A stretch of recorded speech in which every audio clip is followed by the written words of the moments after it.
I want to begin by talking a little bit about imagination and then move in to talk about body. In January of this year, one of my students at Boston College, Anthony Smith, asked me to address the annual Boston College student organized commemoration and celebration of the life and work of the Reverend Dr. Martin Luther King Jr. Anthony was co-chair of this event. He's a junior, he's a senior now. At the time he was a junior, majoring in history. And he was a member of the seminar I ran on gender and slavery in our African and African Diaspora Studies program. He was a young African-American man. I asked him, what should I speak about? The theme of the event, he explained, was reimagining Black liberation. I said, what does that mean? And he said, the person who should be at the center of reimagining Black liberation today, in fact, he said, imagining liberation and flourishing for all people, is a Black, differently abled, queer, trans woman. I was surprised, and I was gratified at his remark. Our cultural and social order positions such a person at the margins of the day-to-day lives, not only of most college and university students, but also of the day-to-day lives of most of us in this room. To place a differently abled, queer, trans woman at the center of our cultural and social processes, structures, and institutions calls into question the policies and judgments, decisions and actions, the practices of our everyday lives. So today, in our work of reimagining body, race, and being, I would want to invite us to do just that. Place Black, differently abled, queer, trans women at the center of our thinking, questioning, considering, understanding, reflecting, praying, conversing, deciding, and writing. And as I said, since our work today is about reimagining, I want to speak a little bit about imagination and about its, what I want to call, undermining twin, bias. Imagination refers, as you know, to the mental capacity for experiencing, constructing, or arranging mental images. It's the mental capacity for experiencing, constructing, or manipulating mental imagery. We regard imagination as responsible for fantasy or play acting. We had to use our imaginations this morning to tell a tall tale. We regard imagination as inventiveness, ingenuity, creativity, or vision. To imagine Black, differently abled, queer, trans women at the center of our cultural and social concerns for human flourishing calls us to reimagine meanings and values of body, race, and being. To reimagine not so much for those Black, differently abled, queer, trans women, but for ourselves. For what's at stake in our capacity and willingness to intentionally and purposefully reimagine our most basic cultural and societal processes and institutions is our authenticity, our integrity as human persons. Imagine what it might cost a person in psychological or emotional, physical, and intellectual terms to navigate with ease and fluidity and grace stairways and terraced auditoriums in a wheelchair. Imagine how frightened someone might be to come out, to speak one's personal truth, to hold a partner's hand in public. Imagine what it might cost a person to wake up to the feelings and knowledge, this is not my body, this is not me. Imagine what it's like to wake up every morning fearful, hungry, alone. Imagine what it is like to wrestle with the border guard who is tearing your sobbing 2-year-old from your arms. Imagine.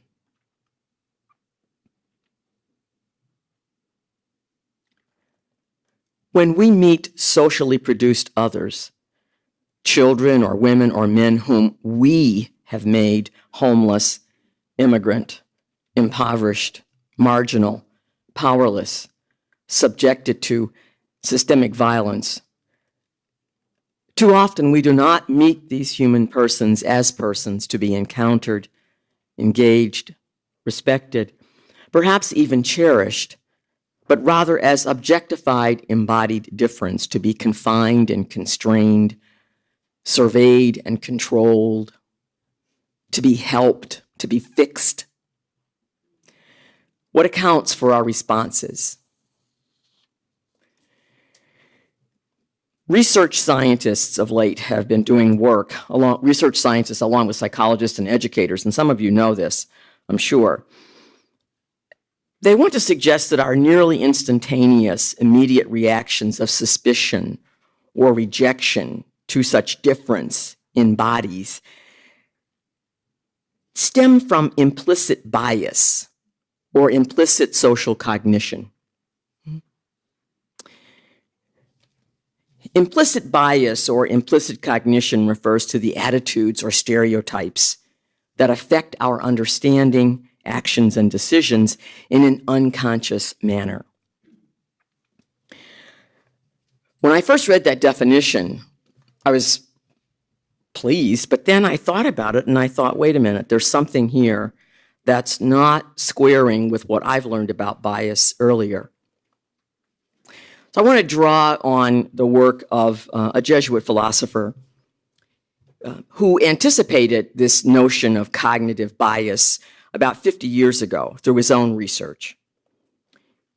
So what Bernard Lonergan does is formulate a notion of bias to help us, I think, rather quickly this morning, clarify the affective and cognitive roots of our negative responses to embodied difference, to socially produced others. What makes his analysis distinctive is the focus on intentionality. Bias is not simply unconscious reaction. Too often we miss it, that it can be intentional.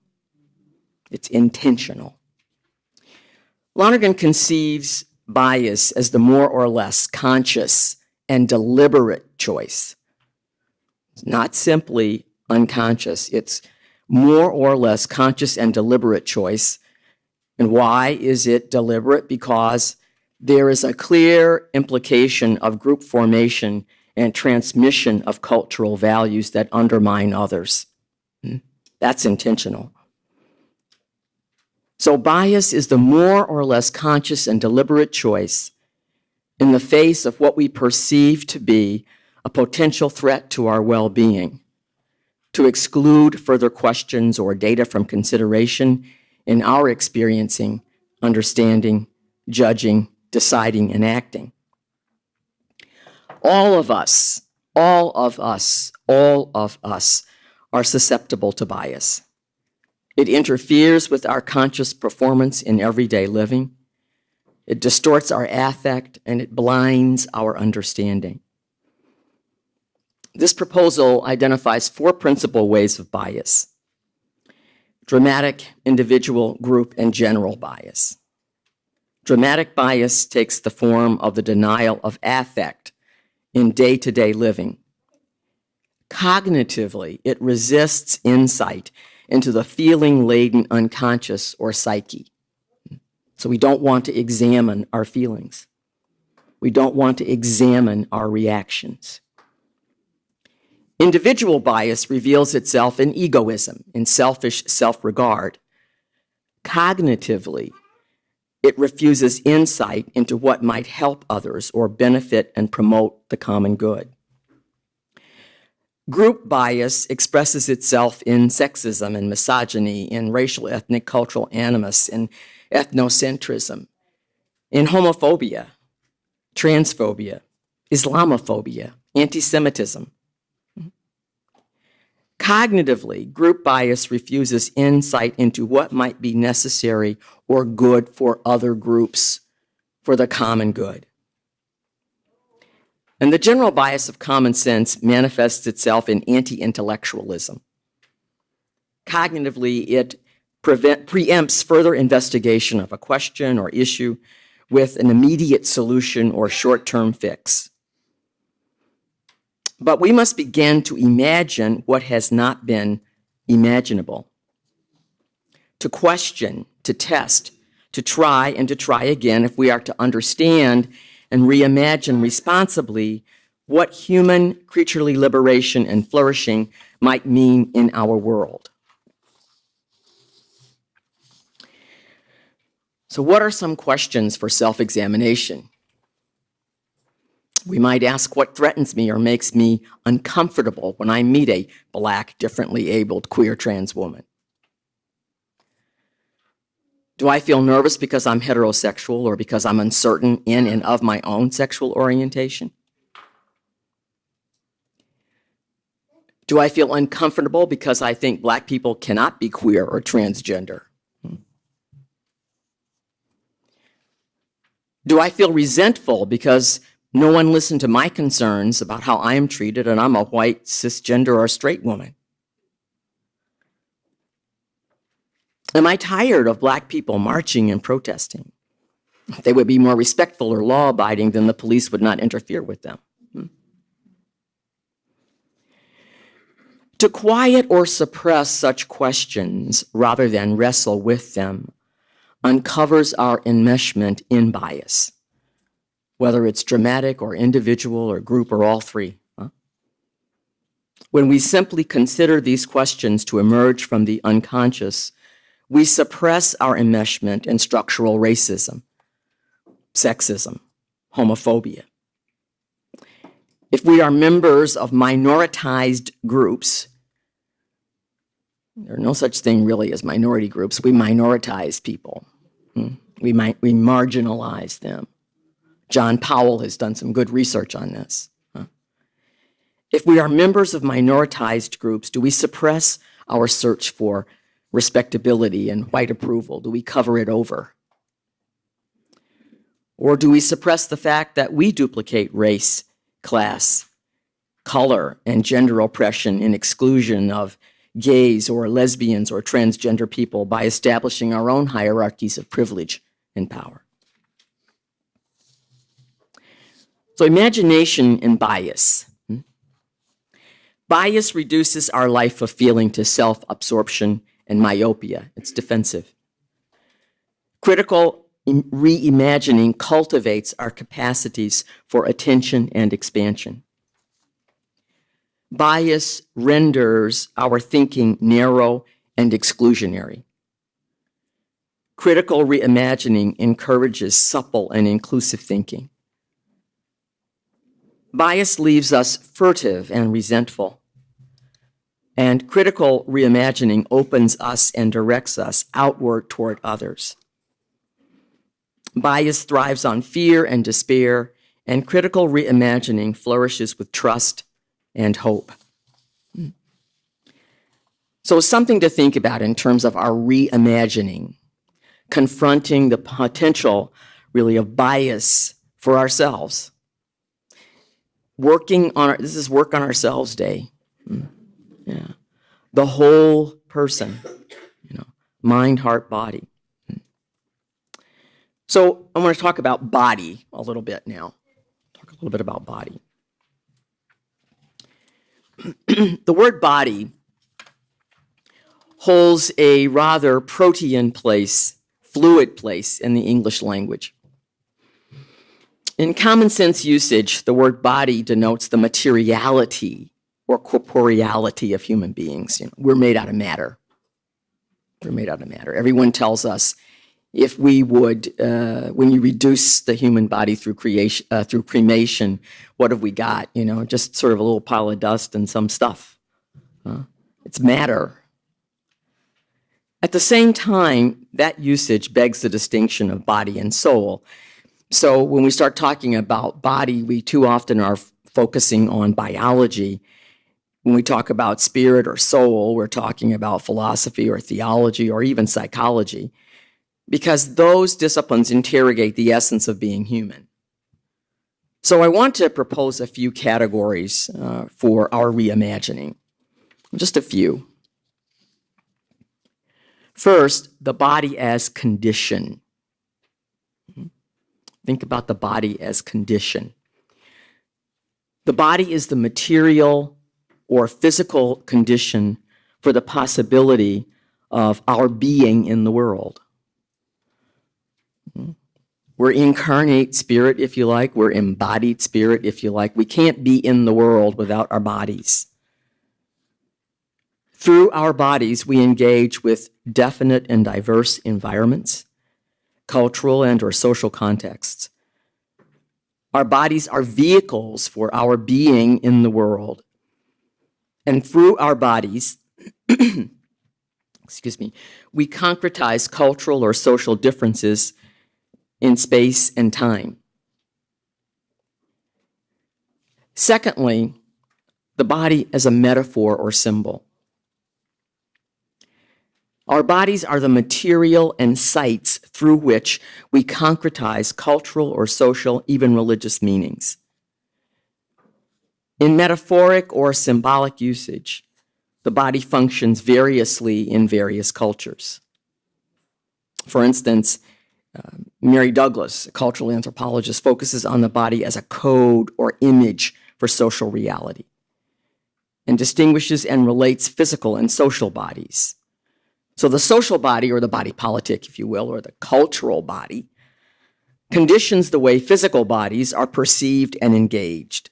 In other words, the social body projects cultural and societal meanings of gender, race, sex, and sexuality onto our physical bodies. Our bodies are formed or deformed, conditioned, even coerced to make those meanings visible and concrete. We do so in a variety of ways, through clothing, through the way we comport ourselves, how we sit or stand, how we walk. The social body's assignment of meaning and significance, for instance, to race and gender, sex and sexuality of physical bodies, may influence, even determine the trajectories of concrete human lives. If that sounds a little bit abstruse, think about what happens to young black men. What happens to young black men walking through a neighborhood? What happens to black men driving cars? What happens to all sorts of people?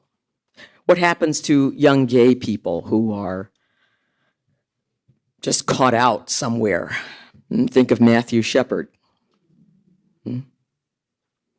Or think of young people, I don't know the university stories here, but in our area, there have been a number of unfortunate and tragic suicides of young people who've been bullied because of their gay or lesbian orientation. So, body can project the trajectory of a life, just our physical bodies.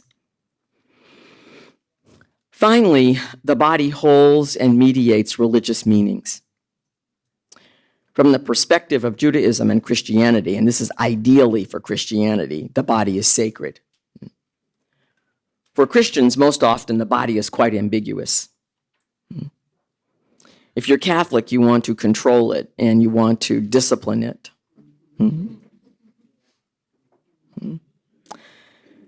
We forget that the body is sacred. It's a preeminent site of divine revelation. The body is a sacramental to be treated with reverence. Recall what Paul tells us. We are temples of the Holy Spirit in 1 Corinthians 6:19. Third, the body as conditioned. So it's a condition for being in the world. Our materiality is a condition, but it's also conditioned.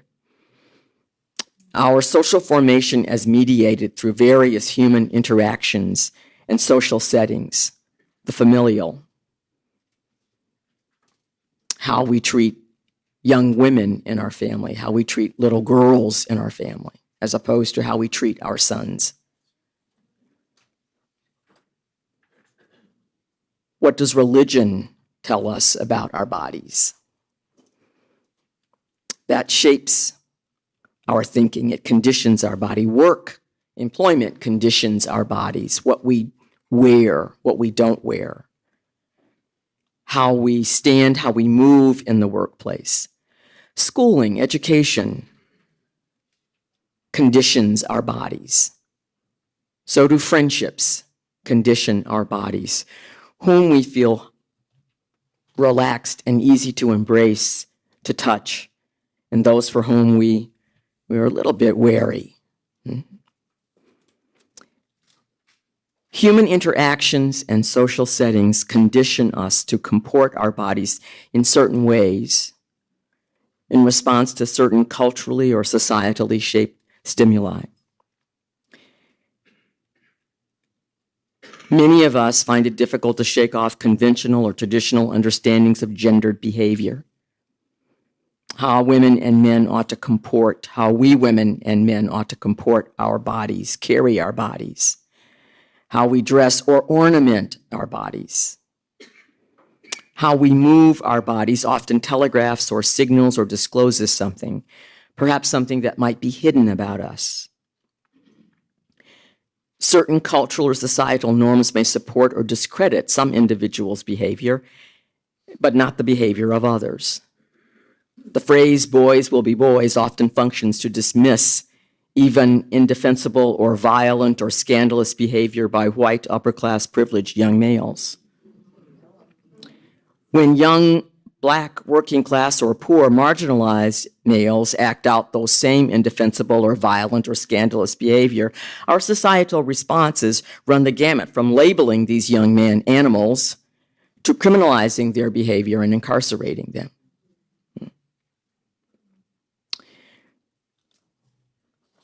Another way to think, another way to think about our body is the body as adversary.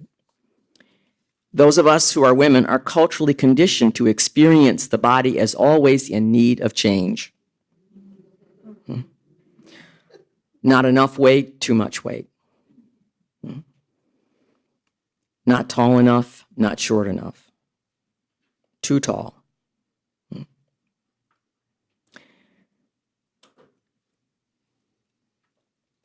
Finally, the body as eschatological signification. Eschatological signification. Metaphysically, the notion of a mystical body of Christ refers to the dynamic union of three divine persons with one another and with humanity, and of humanity's union with one another and with the three divine persons. I'm speaking here out of a Christian framework. Metaphorically, the notion of a mystical body of Christ provides a rather compact way, I think, of speaking about the role of the supernatural, Sophia, in healing, unifying, and transforming our concrete social and cultural body of broken bones. If we take seriously the humanity of Black, brown, red, yellow, white, differently abled, queer, trans women, we will be forced to grapple with our intentional avoidance. We intentionally avoid confrontation with our racism, misogyny, homophobia, transphobia. We intentionally avoid confrontation with our own very deep and blinding enmeshment and bias. And unless we confront this will cripple our capacity to reimagine. Reimagine a future. Reimagine the present here and now.